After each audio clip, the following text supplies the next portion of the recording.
All right, so hello everyone. Welcome to this Exalt and Trees for Dev presentation and conversation. Today we have Karen Kroll to discuss her work and research in the Amazon. So go ahead, Karen. Hello, thanks for the inviting. I will talk a bit about my experience in the Amazon region, Pará State. In the last 4 years, I was working at ICMBio, a federal organization, and also in an NGO called Imaflora. I will share my screen.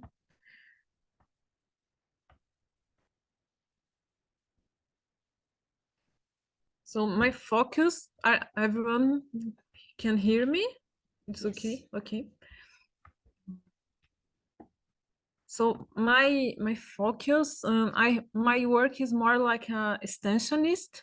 I was working directly with the communities, rural communities in the Amazon, and with this trying to build that paths to agroforestry, agroecological transition in that region that is a conflict area. I will explore this a bit more. See.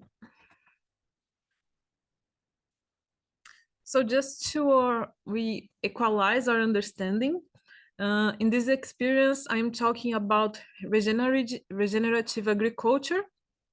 And I like to highlight that because sometimes some terms are co-opted. So here I am talking about regenerative agriculture, thinking about ecological resilience of productive system, species diversity, plants, fauna, microfauna, and microbiota, and connecting this with successional stages and practices that promote these biotic interactions and results in soil fertility. I am also talking about the agroecology context, thinking about that family farmers, trying to result in practices that promotes autonomy and improve life quality. So I don't know if everyone is working or know about the Amazon or it's working with that focus.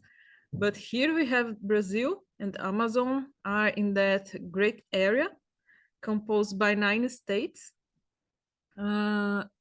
The countryside population is more than 7 millions of people, and we are not talking just about traditional communities or ribeirinhos, quilombolas. We are also talking about family farmers that are there since 30, 40 years ago. I will explore this a bit more. My focus was in the Pará state, that gray area, more in the southeast. So I'm talking about São Félix do Xingu, Marabá, Paraupebas, and all that region. And there we have more than 2 million people in the countryside. So it's a territory with historical violence and agrarian conflicts. The economy is based in Brazil nuts, wood, mining, cattle, and all this happen in a legal and an illegal way. So we have this highest presence of livestock. It's found in 80% of the farms, and this is because the policy of development from the government was using that strategy in that 30, 40 years ago. But we have a low efficiency of production, 1 head per hectare in general. And another important characteristic in Amazon is about that great distances and lack of infrastructure.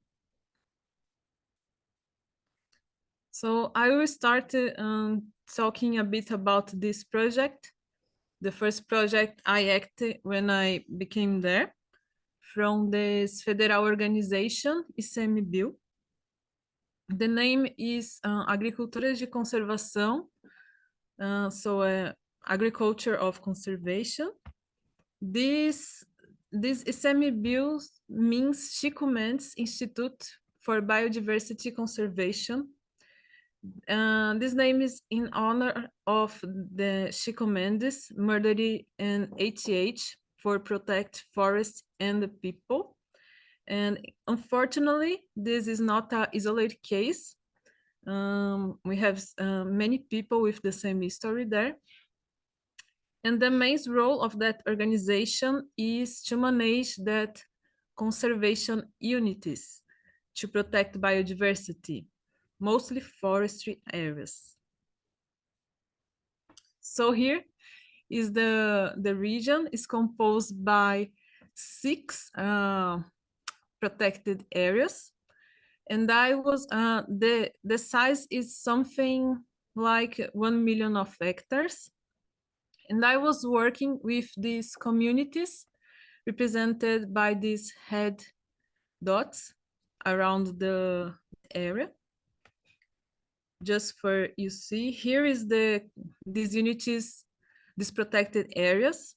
They are divided because they have different uses. In some of them, you can do research, and another you can have some kind of extractivism, and in another you can have agriculture, for example. And unfortunately, this is the view out of that protected area. So we have so much of that cattle, the pasturage, with this low efficiency. And the thing, let me see. Yes, and we have so much more cattle, for example, in São Félix do Xingu and Marabá, that are part of that area, than people. In São Félix do Xingu, we have 20 times more cattle than people. I know, for example, this is so much more cattle than in Sweden. I don't know the numbers of Finland, but probably also. So it's really a great quantity of cattle.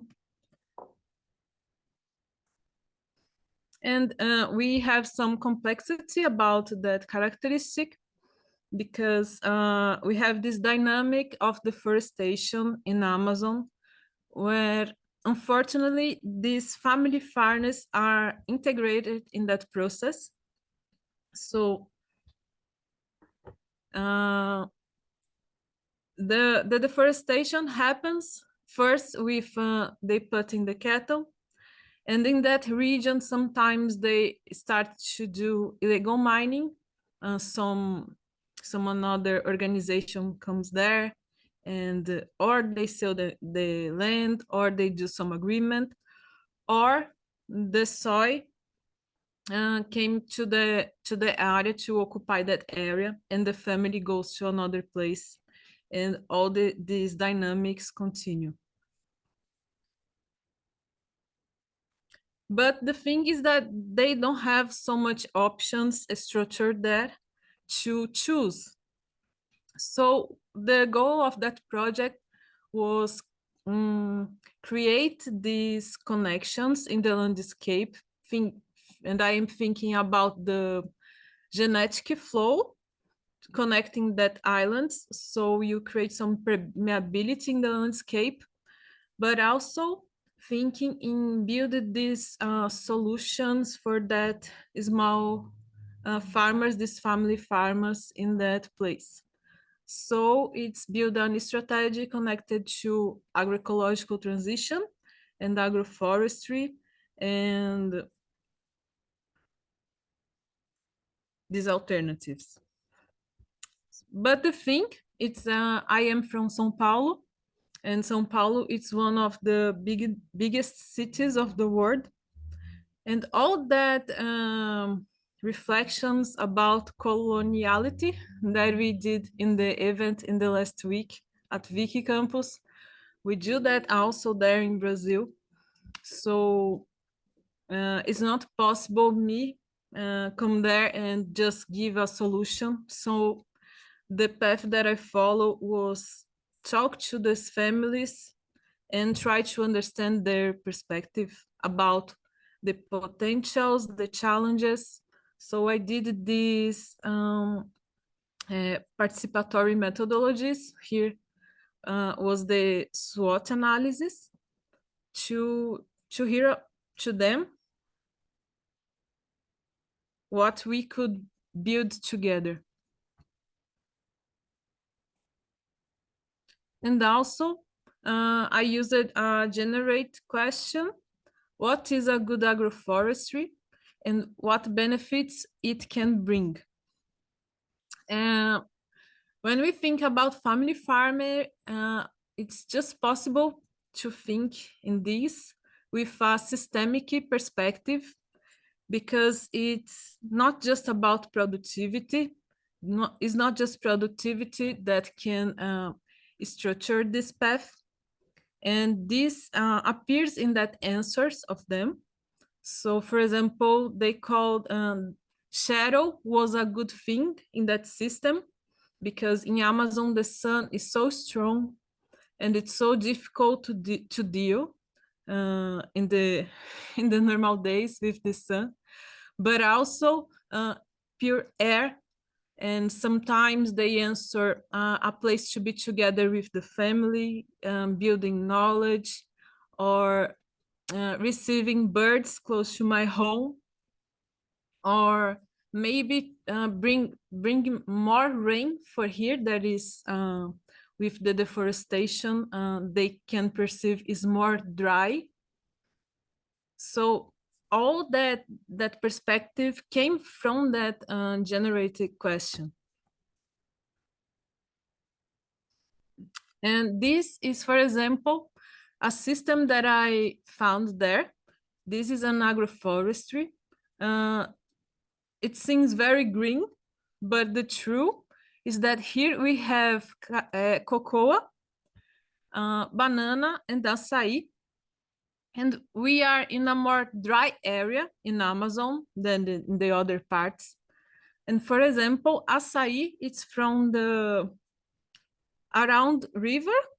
So this is not a species who without water can survive or can have a good production. So probably this will not last. And then we have banana and cacao, but in that region, the banana at 4 or 5 years just falls. I guess it's because the iron quantity of the soil, but it's just a thinking.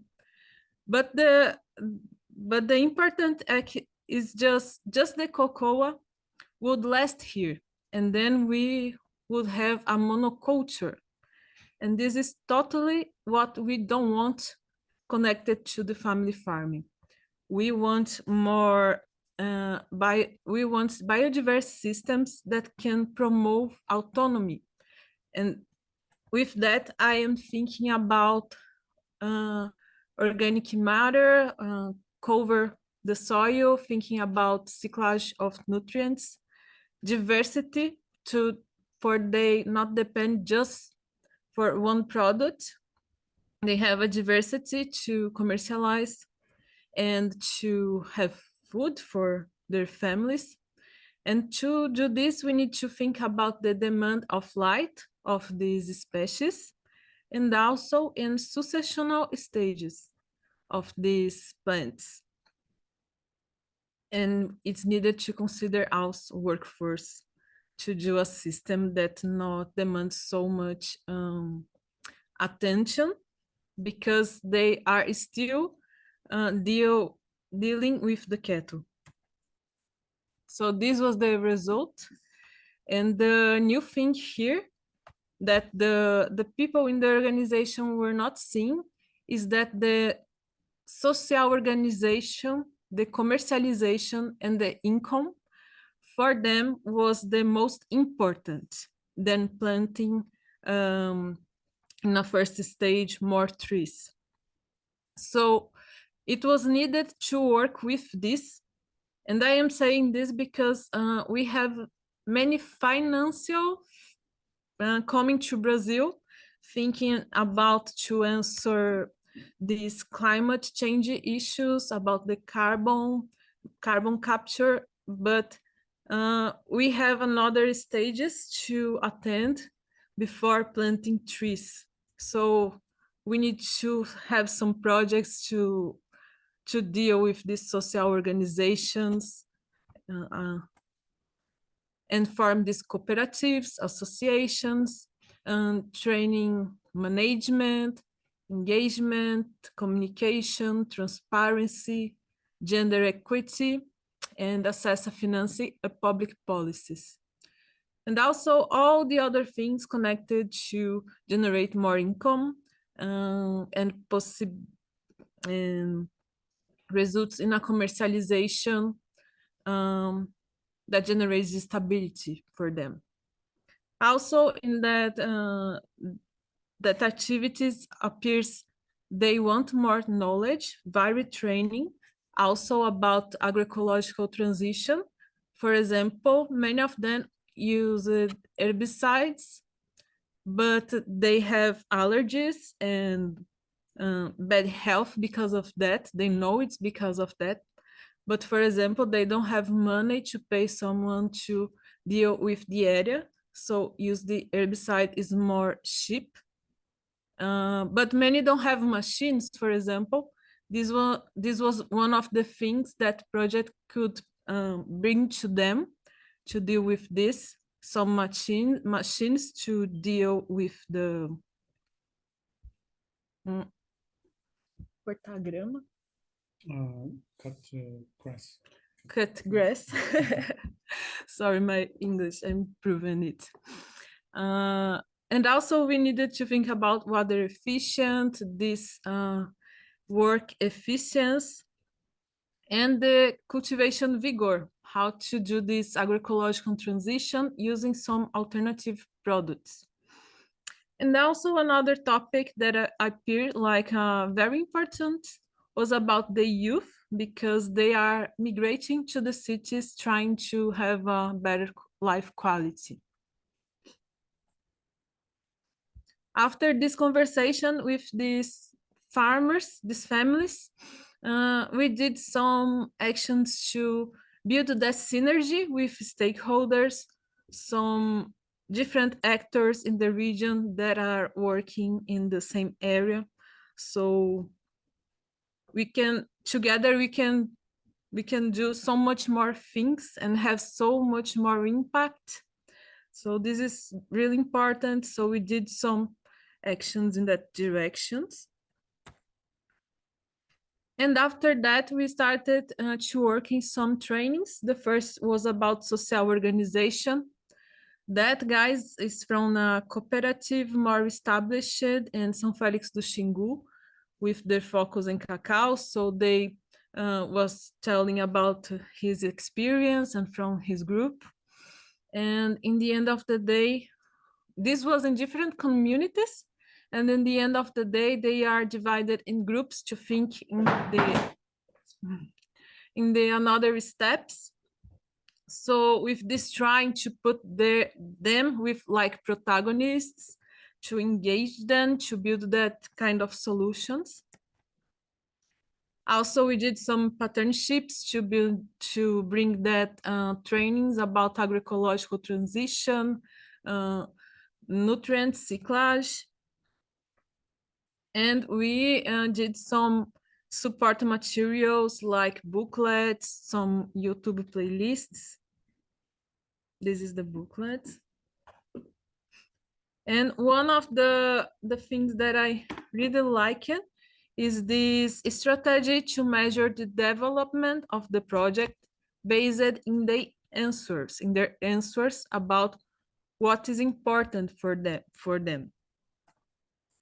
So this was connected with these priority challenges, and was 6 groups, and that 6 groups we have in general 10 indicators, and the way to measure that is connected to their parameters.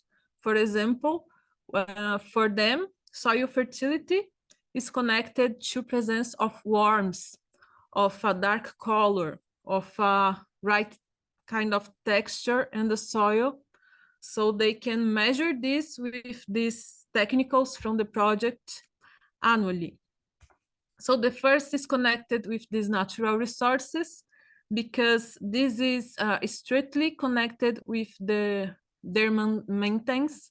For example, good water, fertility of soil, pollinators. Also, the promotion of autonomy, so reduce this dependence of external resources, and this possibility of the family continue this strategy of development after the project ends. This agroecological transition of the productive systems, improve life quality, thinking about food security, family involvement, and gender equity. The social organization, improve the incomes, and basic services. But just one project is not enough to answer all the challenges. So this is a way to have that data to connect with the partners and continue this synergic development in the territory.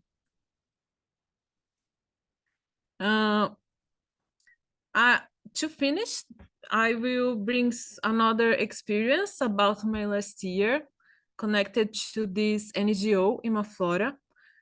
In the other experience, I was working in 3 different counties, mostly Marabá, Paraupebas, and São Félix do Xingu. And here I was focused in São Félix do Xingu. São Félix do Xingu, it's an area almost with embargo, almost blocked for the federal government, because it's one of the hottest, greatest spots of deforestation in Brazil. But because of that, also we have many different organizations, NGOs working there, trying to build that path together. So here is that guy in that training that I showed early.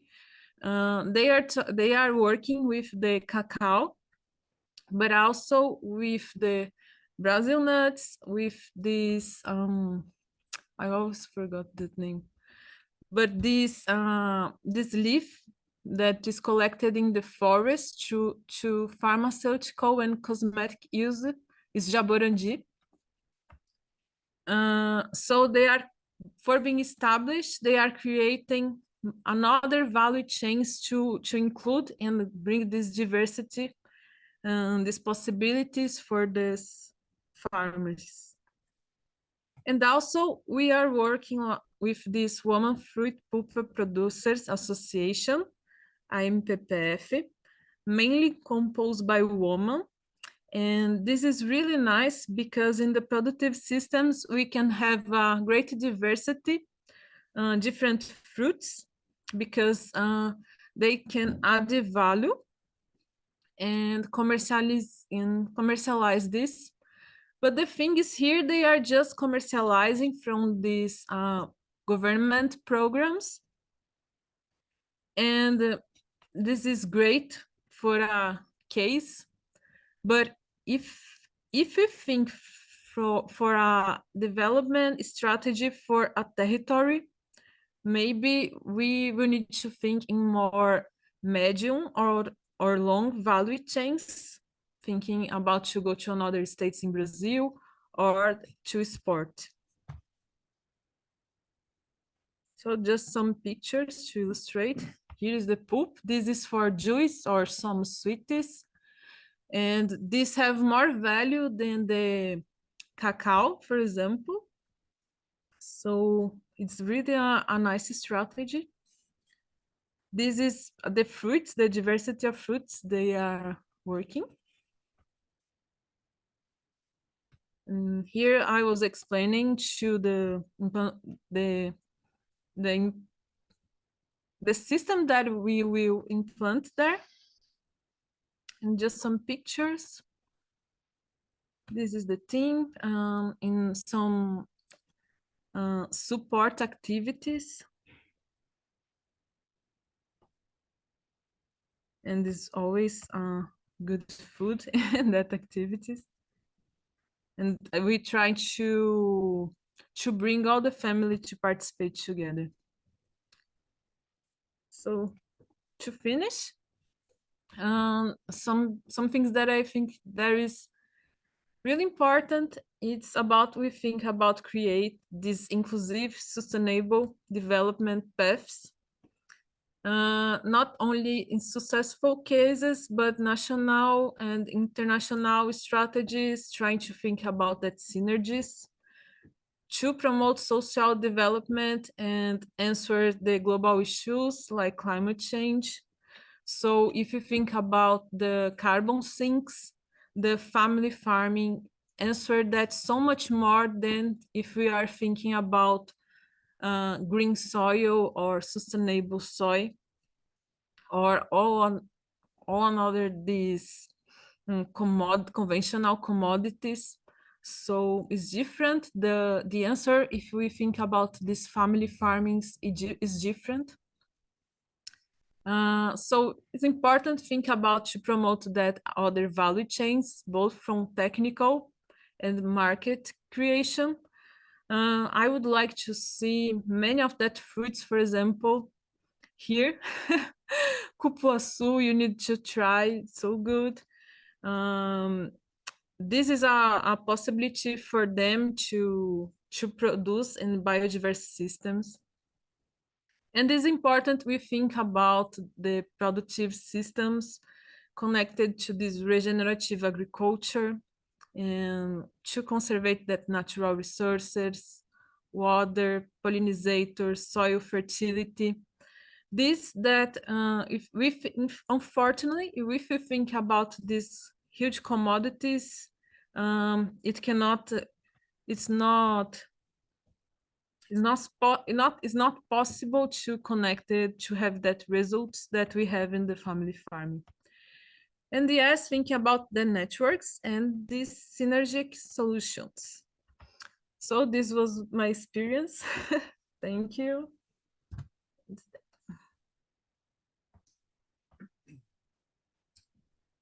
Thank you. Is it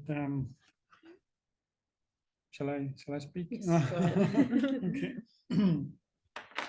Yeah, thank you so much. Very interesting experiences and practices you have been doing there.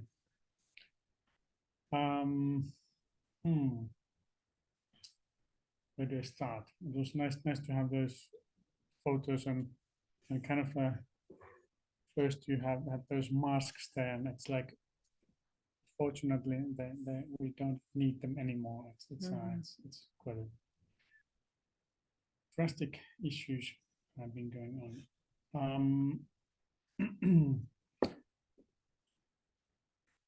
I don't have anything structured, but maybe some questions. When you kind of you said that you don't want to kind of be like colonial actor there and like impose something on the locals. How did you nevertheless you of course had like kind of understanding and practices of regenerative agriculture, agroforestry, agroecological like knowledge and understanding. How did you like waste that knowledge base? Like what kind of like what kind of models you have been learning before? You are thinking about when I came there and I was dealing with them, Yeah. or before? Yeah, before kind of like what? Okay. Yeah. So what this from where does your knowledge derive from? Like what kind? We have some practices connected with that logical about tropical area. So, for example, we need to promote these microbiologics, interaction and successional to have more resilience like in the forest. So some communities connected with these strategies use this, but also the agroecology have these principles that we study in academy, for example. And so we have this base, for example, the soil cover of the soil that is important, but the thing is we don't get there and tell to them, let's just do it. We need to compare the degraded land to fertility soil, to their perspective. What is the difference? What you can do to be more similar to that area that have fertility. And in that conversation, normally these principles came, but also in that conversation, because in this technical, when we are dealing in an agroecologic perspective, we are trying to recover if them or family or grandfathers did some activity. But the thing is that we lost many practices, Many good practices. many good yeah, practices. yeah. Yes. I was like, so in all these like, well, agroecological stuff like agroforestry and all this, it's yeah, you kind of like you have some principles, and then of course you need to tailor it. You need to adapt always to the local context, as you mentioned there. How is it like? Did you? I was wondering, like you like when you had studied in Sao Paulo, Mhm. and then when you went there, like did that knowledge change much in you, like the terms kind of this knowledge of agroforestry or this agroecology, did that change much during your experiences, like due to that local context? How was it? Mhm. Yeah, I need to learn many things. For example, this observation like about the acai more in the north, uh, just go great because there is more rain that in that area. So was about conversation that I understand in a new system, acai. Just if we build some close to the river, close to the home, more in the high areas, acai is not a good deal. And the difference also because the areas in São Paulo was about 4 hectares, and in Amazon is something like 30 hectares. So the area is so much more to deal. And also you have this reality where the most of the families are dealing with the cattle. So we need to start in a very small area to the beginning and see if that can match with their activities, and um, step by step they are being convinced that it okay, this can work, I will try. And then you have some families that is more excited about that, mostly because in their childhood they have some similar, and they have, oh no, let's do a bigger area, let's try. I, and then that persons are seeing like examples in the community, and this is really good when it happens. And what about the cattle? So cattle, so you said that it's like most of the area goes to cattle in almost all the families. Is it like that? And how like was there some idea of this kind of like silvopastoral practices that could have like cattle in the forest? Somehow was there some kind of those kind of thoughts or practices somewhere? Mhm. Because we know that it's kind of isn't it the grass, the pastures are the most problematic parts there due to the impact overall to the biodiversity, hydrology, and all that. Yeah, were there some silvopastoral ideas there? Was it even possible? No, in the last year, we are studying a system to build a system, silvopastoral system. But the thing the benefits it brings, it's more slow than an agroforestry system because these lands are degraded. So it's difficult to produce the soil cover and to recover the microbiota, and also the income that is result from, for example, half hectare in agroforestry system is so much bigger than half hectare of cattle, indeed, or 1 hectare, because in general you have 1 head per hectare. So we are focusing more in that trees and different species, but it's possible.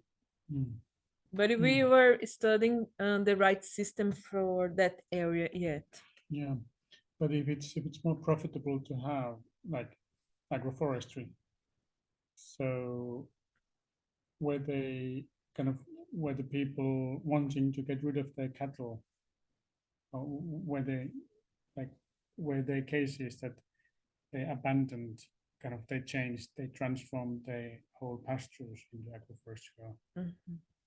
The thing is, because we have this development strategy there for many years, you have some organizations, some private organizations that just go to the home of that farmers and have the milk or the meat there, or the cattle. They have the cattle there. For them is a challenge to bring the production for the city.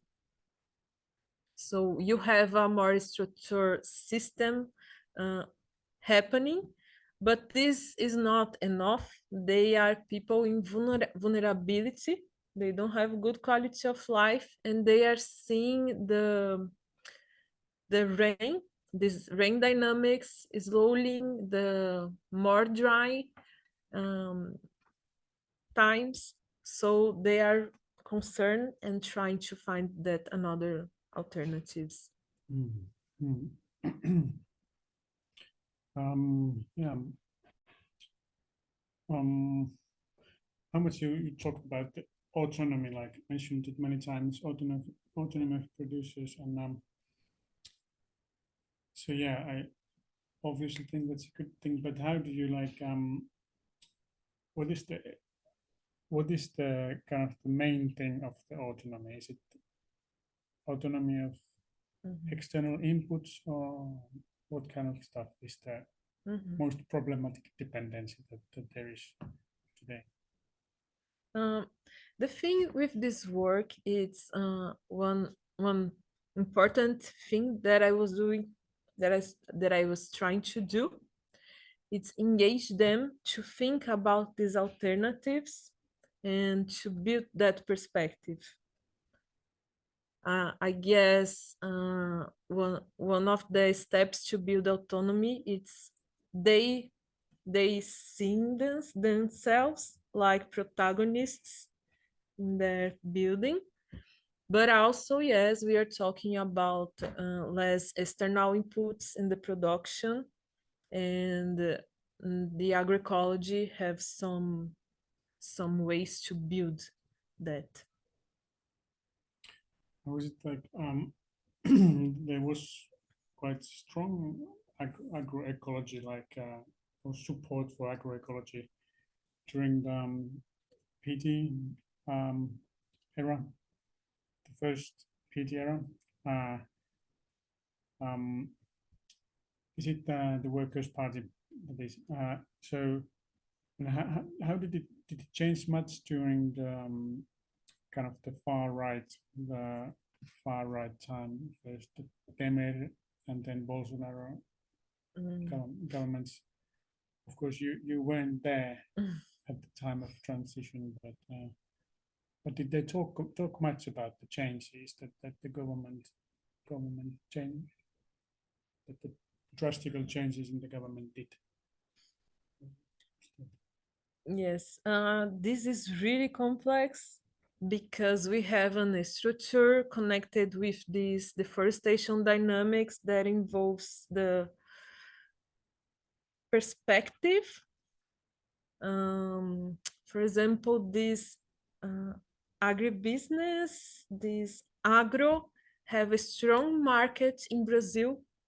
So even if they are not included in that system, because they are in a vulnerable position, they have this image of the agro boy, the agro like a good thing, because the market in Brazil is this industrial farming, this agribusiness is connected with the development.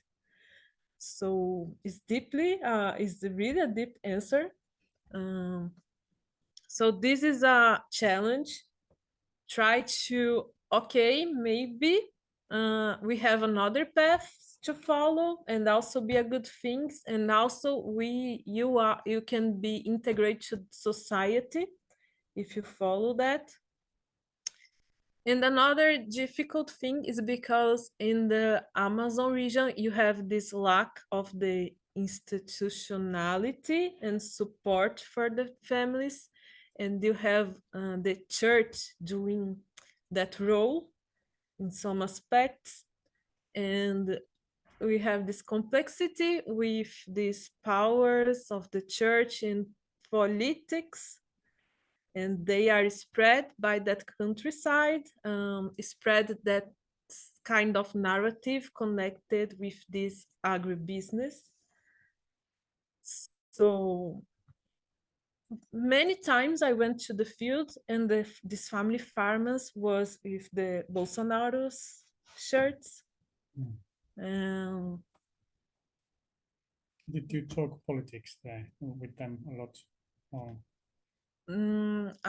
I was trying to focus in that to hear about them and try to build the solutions to what they bring to me. I was not even because was dangerous. I was in that I was in that federal organization that is not good thing for the people who is doing illegal activities.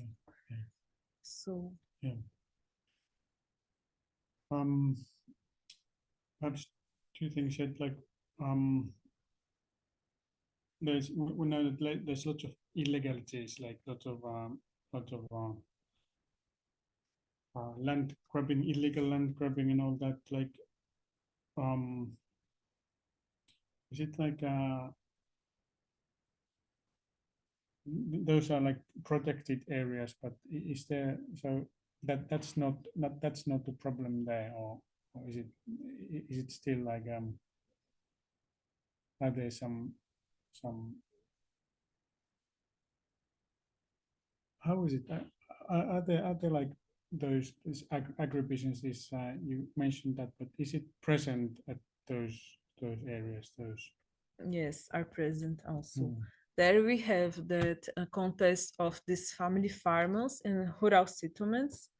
We have these huge areas connected to that like large farms, and this is about this land grabbing, and happens in these protected areas until some time, but also with these rural settlements, because that rural settlements, that lands, it's not for the people, it's from the state, but these huge farmers do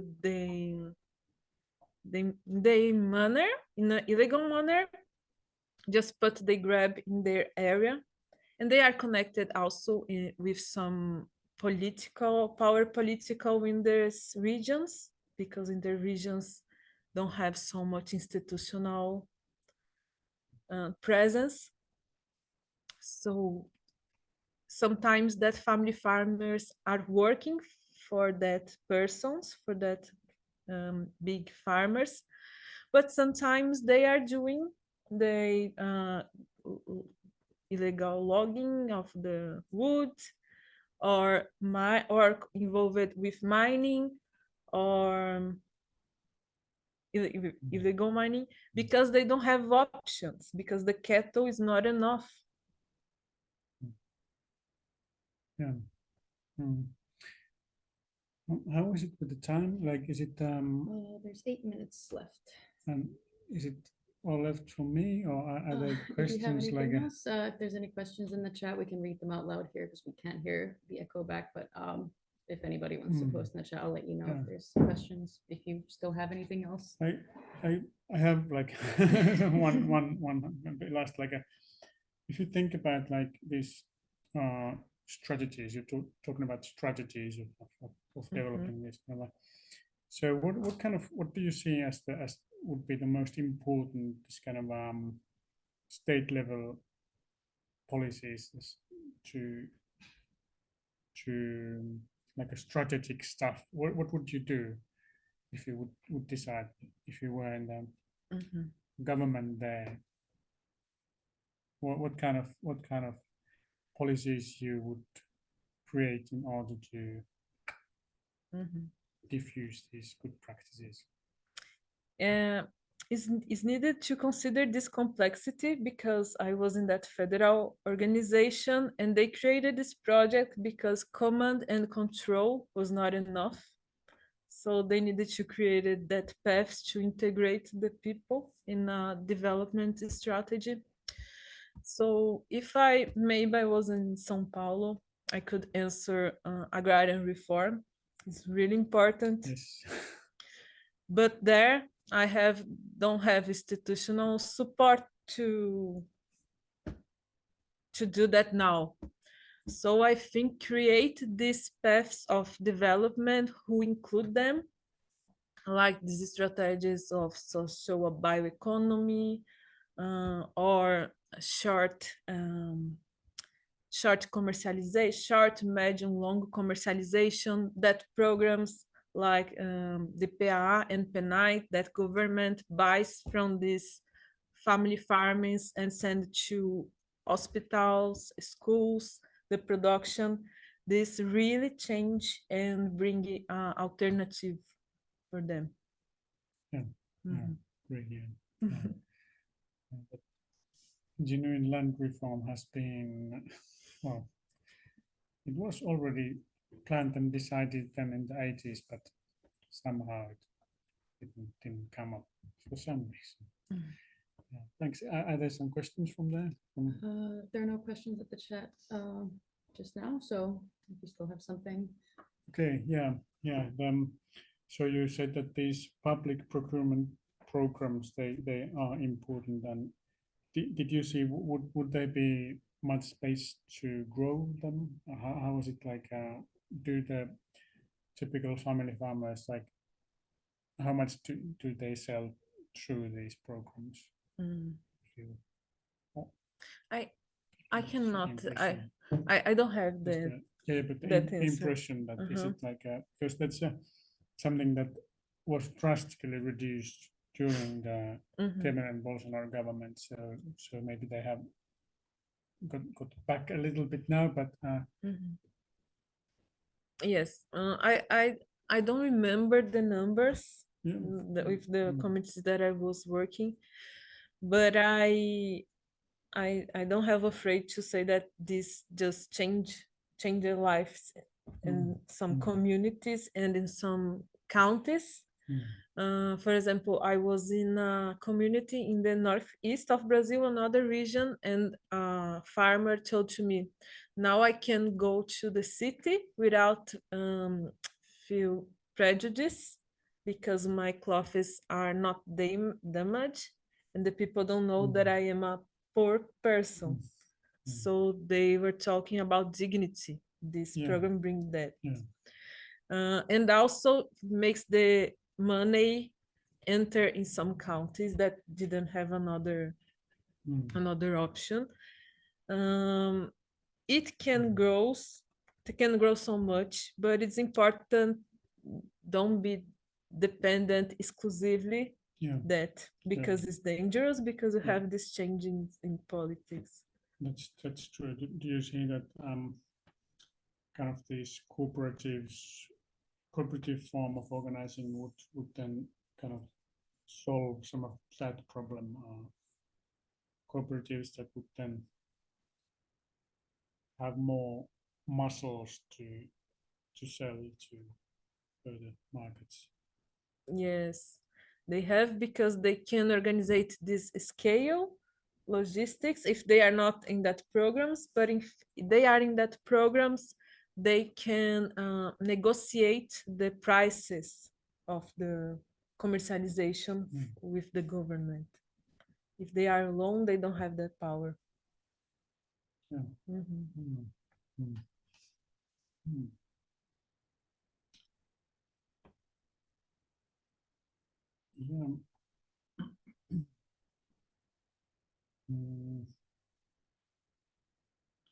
Yeah, biodiverse systems that can promote autonomy. That's very well said.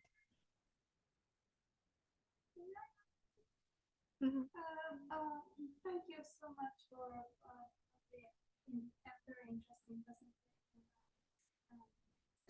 Pleasure to listen to your discussion.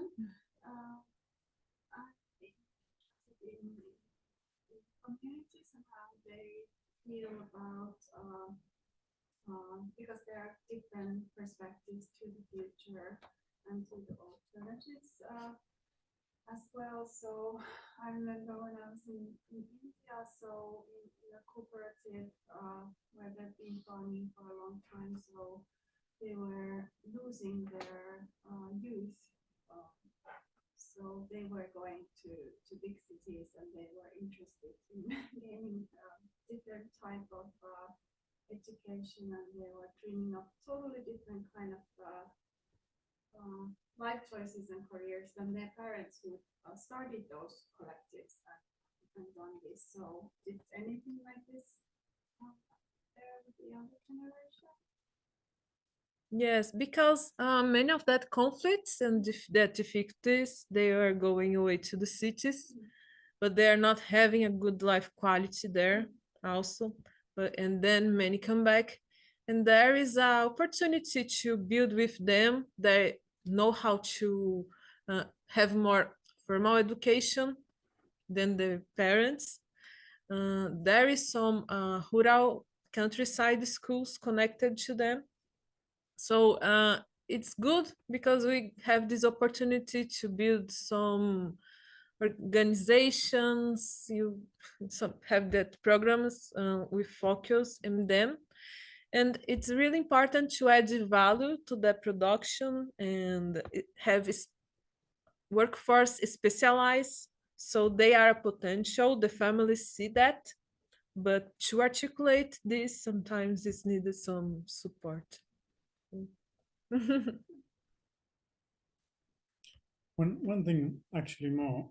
What about like are there some like this kind of international like carbon market related stuff with plus these were they important there or machines?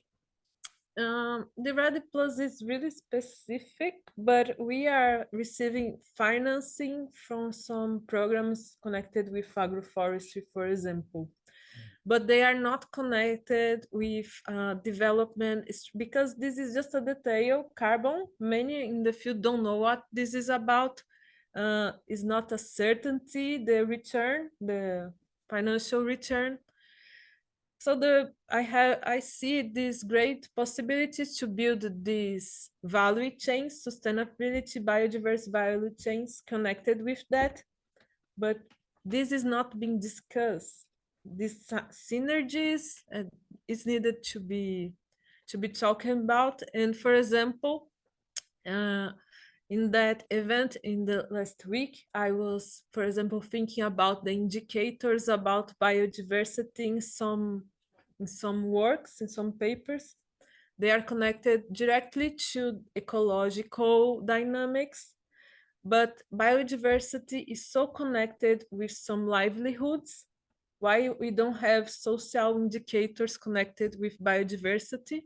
Maybe all these could be indicators for some carbon programs. Discuss this connection about biodiversity and ecological in that climate change perspective, bring the social side. I think this is a thing we can do together, like, different countries trying to build strategies. I think this is a thing, this is a concrete thing we could do together. Yeah, yeah, that's true. That's really pertinent. Like, yeah, because normally it goes like the nature kind of first and doesn't include the people that are anyhow the most important there in doing that. Mhm. Thank you so much, Yeah. Karen. Yes, and thank you for everyone listening from the chat as well. And yes, it's a bit past 4 already, but yeah, thank you so much for this. Okay, Thank thank you. you.